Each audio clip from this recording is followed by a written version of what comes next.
زندگی اللہ رب العزت کی ایک بہترین نعمت ہے.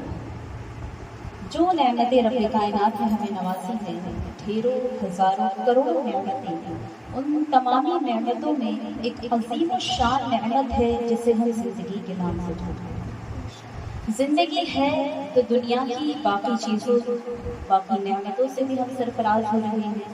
زندگی ملی ہے تو دنیا میں آئے ہیں، زندگی ہے تو ایمان ہے، زندگی ہے تو باقی ساری نعمتوں کا وجود اسی نعمت کے ذریعے ہے.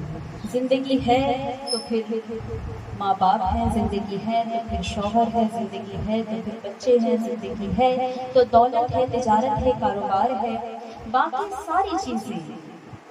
خوبصورتی ہے دنیا کی خوبصورتی، جو نیچر کی خوبصورتی ہے، بیوٹی آف دا نیچر جسے ہم کہیں، یہ پہاڑ، یہ جھرنے، یہ ندیاں، یہ بارش، یہ چاند، یہ سورج، یہ ستارے، ساری ہی نعمتوں کو ہم نے جانا کس نعمت کے ذریعے؟ اللہ نے زندگی کی نعمت ہمیں دی.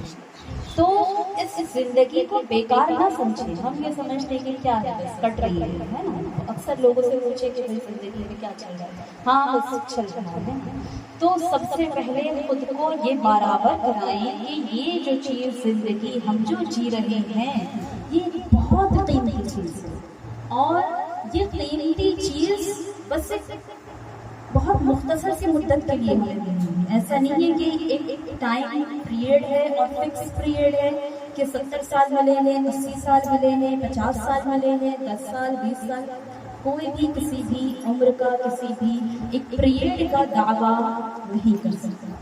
تو جو بھی ہے، جتنی بھی لکھی ہوئی ہے، لیکن وہ ہمارے لیے ہمارے علم میں نہیں ہے. اب ایک چیز قیمتی بھی ہے اور وہ کب ختم ہونے والی ہے ہمیں یہ بھی نہیں پتا ہے. اور اس چیز کا احساس بھی کرنا ضروری ہے کہ یہ بہت تیزی سے رخصت ہو رہی ہے. اتنی تیزی سے رخصت ہو رہی ہے کہ برف کا ایک ٹکڑا آئس کیوب آپ اپنے ہاتھ میں رکھیں اور مٹھی تک رکھیں اور دیکھیں کہ جس طرح سے وہ برف پگھلنا شروع ہوتی ہے اور بس تھوڑی سی دیر میں، مختصر سے وقفے میں، بہت سے بہت 4 منٹ 5 منٹ، اس کے بعد ہتھیلی کھولے ہم، مٹھی کھولے ہم تو برف کا وہ ٹکڑا میلٹ ہو چکا ہوتا ہے، پانی بن کر نیچے ٹپک چکا ہوتا ہے، کچھ بھی باقی نہیں رہا ہوتا ہے. ٹھیک اسی طریقے سے ہماری زندگی کا معاملہ ہے. یہ زندگی لمحہ بلمحہ ختم ہو رہی ہے.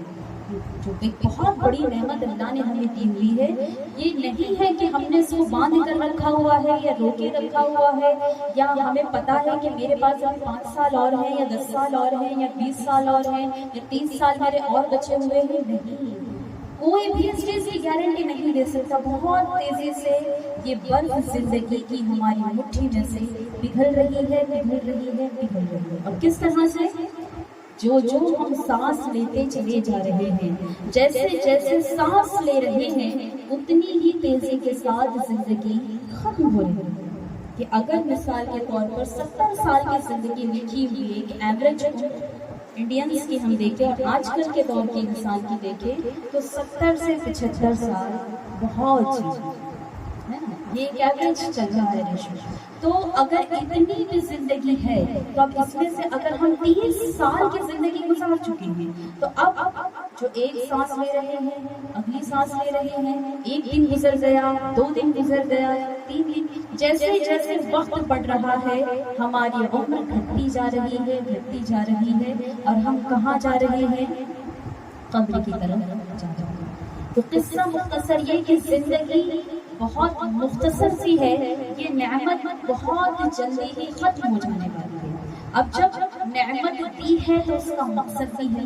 کوئی چیز اللہ رب العزت نے بے معنی بے مقصد نہیں پیدا کی ہوئی. کیڑے مکوڑے تک جو باریک باریک سی چیزیں ہیں وہ تک بھی اللہ نے بیکار نہیں پیدا کی ہوئی ہے. تو ان ساری چیزوں میں جو سب سے افضل ہے انسان، وہ بے مقصد کیسے ہو سکتا ہے کہ بس کھائے پیئے، کمائے، کھائے پیئے، بچے کو دیکھے، کچن سنبھالے اور بس یوں ہی زندگی گزارتے رہے.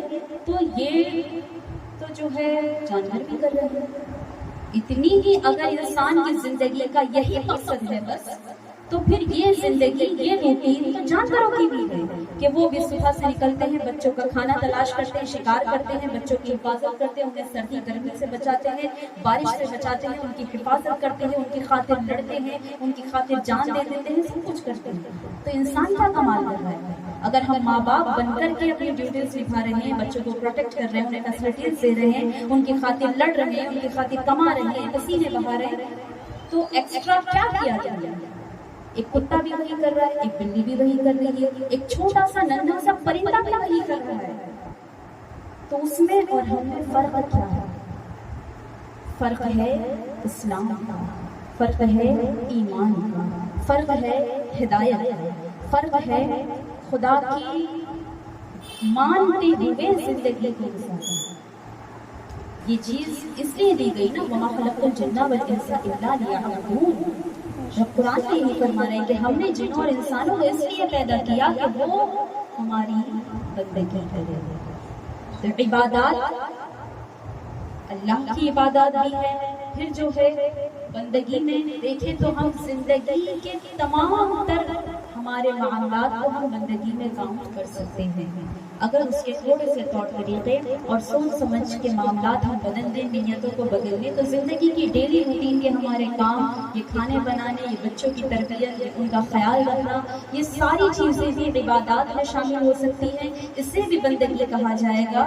بندگی صرف یہ نہیں ہے کہ سجدوں پہ سجدے دن اور رات کیے جائیں اور پھر بالکل دنیا سے رشتہ توڑ دیا جائے، یہ بندگی بھی اسلام میں نہیں ہے، یہ کرسچینٹی میں تھی، یہ جو ہے یہودیوں میں تھی۔ اسلام یہ کہتا ہے کہ جہاں پر اللہ کی عبادت بھی ہے اور پھر اس کے ساتھ بندوں کا خیال بھی ہے، حقوق اللہ بھی یہاں موجود ہیں اور یہاں پر حقوق العباد بھی موجود ہیں، حقوق الناس بھی موجود ہیں، لوگوں کے حقوق بھی ہیں۔ تو زندگی ہمیں اس طرح سے گزارنی ہے کہ رب بھی راضی رہے، اللہ کے رسول بھی راضی رہے، اور جو ہم سے جڑے ہوئے رشتے ہیں انہیں بھی ہمیں ایک حد تک راضی رکھنا ہے، وہاں تک کہ جہاں تک خدا اور رسول کی نافرمانی نہ ہو رہی۔